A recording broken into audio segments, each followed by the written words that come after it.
Hello, it's Connie Stowers again, and I am just going to give you a little tip. It's Tip Tuesday, and I missed a couple of Tuesdays, I think. But anyway, I wanted to show you because I've been putting together Edita Sitar's Alaska quilt. And if you'll notice, there's lots and lots of points.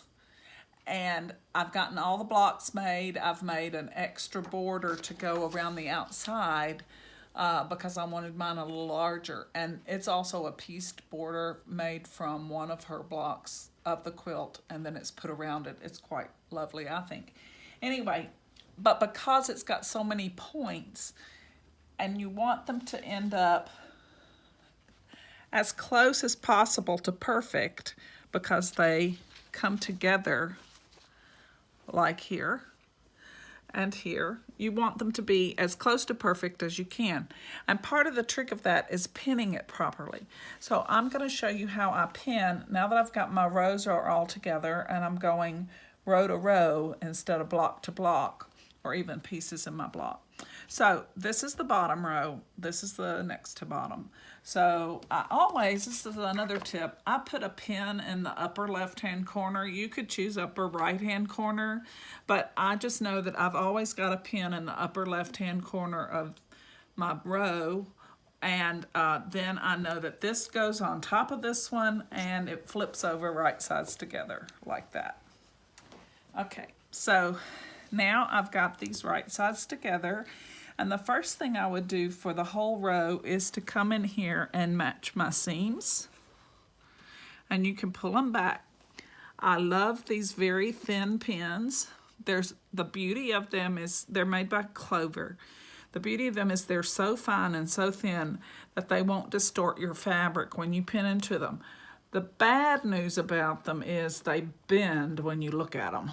They're very easy to bend, but it's so worth it to me to have a very sharp, thin pin.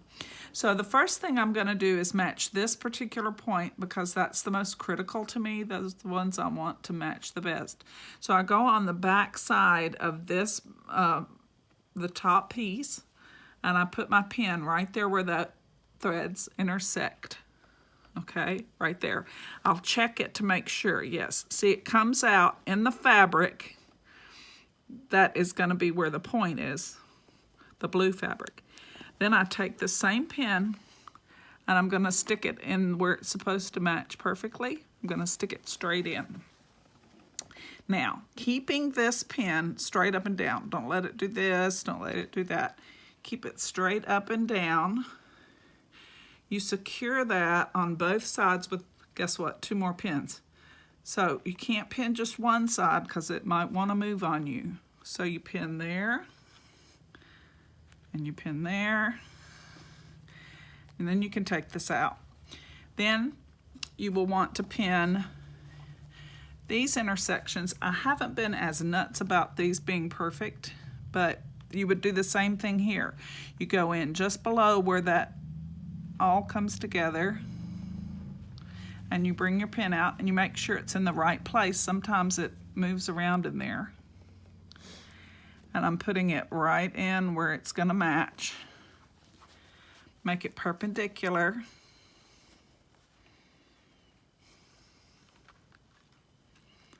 and then pin on either side. To be honest, I haven't done this on these particular intersections. Each one of these blocks has this kind of intersection right here. And you'll notice, guess what? It's not been totally perfect. So I just kind of, there's times when you're glad you're working with with fabric and not tile or marble, because it will give. And I can get it really, really close. So anyway, I'm going to continue pinning this whole row, and then when I come back to stitch, I'm going to stitch my 1/4 inch, and that is a 1/4 inch away, and that is a 1/4 inch away, and my needle's going to go just inside that point there, and then it'll be nearly perfect. Okay, before I start stitching this, I wanted to show you the difference, and this is what's called a quilting pin, which I have these just to hold things up on my design wall. I do not use these at all for sewing because look how much thicker this is than this. If you put it through the fabric, you can really feel the difference. My old sewing teacher, Grace Schlott, used to say, that's big enough to shoe a horse with because it's such a big, thick pin. And I only use them, they do have a purpose, but not for stitching. So here's that thin pin. Anyway, okay. So here we go. I've got my little tail on there. I've got my needle down position. If you have that, it's very beneficial. My stitch length is going to 2.0. And here I go. Now this is very thick, obviously. There's 8 points coming together. So I push, in order for that not to flip-flop, I push that down, and sometimes you have to help that over. Now, I know a lot of people scream, oh no, you're running over pins. But I have always been told that this particular machine I have was made to go over pins. So I don't worry about it too much. But as you watch here, I'm gonna stitch just like a hair inside that little point right there. Getting my 1/4 inch, keeping my 1/4 inch as true as I can.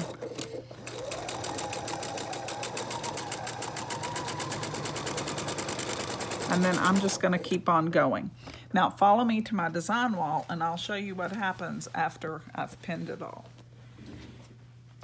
So after it's pinned and then I press it, you can see that that is nearly perfect every time. And we can just keep going. I did this same technique on all of these intersections. And then here's one down here that's different colors. And you can see that my intersections where I pinned my block to block together, they go together very well. These don't always match perfectly, but especially where it's two-tone cream, I'm not as concerned about that as I am these others. So that's just my little tip on how to sew points. I also, if you noticed, pressed these seams open so that they would lie as flat as they could. So thank you, and join me again for Tip Tuesday next week. Bye.